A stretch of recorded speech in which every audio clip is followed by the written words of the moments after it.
অশোক সরাসরি সে গ্রেনেড বাবুর লোক এবং বাবু বর্তমানে ওরা তাকে নবাব হিসেবে ডাকে এবং তার কনভারসেশনে তার মোবাইল নাম্বার চেক করে সেই তথ্যগুলো পেয়েছি। তার মোবাইলে সে সরাসরি নবাব হিসেবেই গ্রেনেড বাবুকে গ্রেনেড বাবুর নাম্বার সেভ করা ছিল এবং তার সঙ্গে অপারেশনের আগে এবং পরে বিভিন্ন সময় দিক নির্দেশনা নিয়ে সেই কাজগুলো করেছে এবং বাকিরাও সেভাবে কাজ করেছে। নতুন সুদের কাছ থেকে সারাদিন জিজ্ঞাসাবাদে এখনো তো জিজ্ঞাসাবাদ চলতেছে। সে যে কয়েকজনকে চিনে সেই কয়েকটা নাম বলেছে এবং বাকিদেরকে ধরলে আরো তথ্য পাওয়া যাবে। যে শটগান যে মেরেছে তার নাম হচ্ছে সৌরভ, সেও গ্রেনেড বাবুর লোক। সে তো আসলে বিদেশি নাম্বার ব্যবহার করে, দেশি কোনো নাম্বার ব্যবহার করে না। তো বিদেশি নাম্বারগুলো আসলে ট্র্যাক করা আমাদের জন্য একটু টাফ। তারপরে আমাদের LIC ডিপার্টমেন্ট সেটা নিয়ে কাজ করছে, আমরা ইনশাল্লাহ সেটা ট্রেস করতে পারবো। আমি এটা অপ্রচলিত বলবো না, পুলিশের পক্ষে কোনো কিছু ইম্পসিবল না।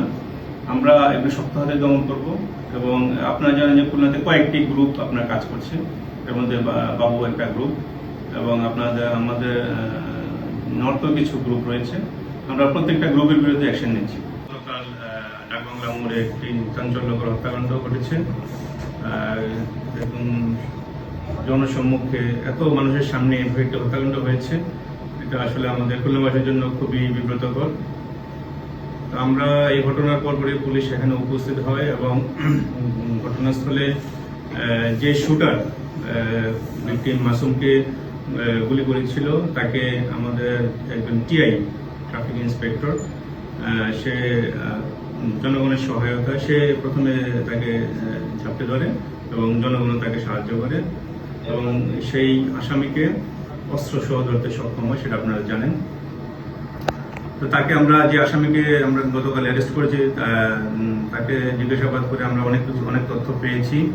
সে কার নির্দেশে এই অপারেশনে ছিল এবং তার সঙ্গে কারা কারা ছিল আমরা সেই আসামিদের নামও পেয়েছি।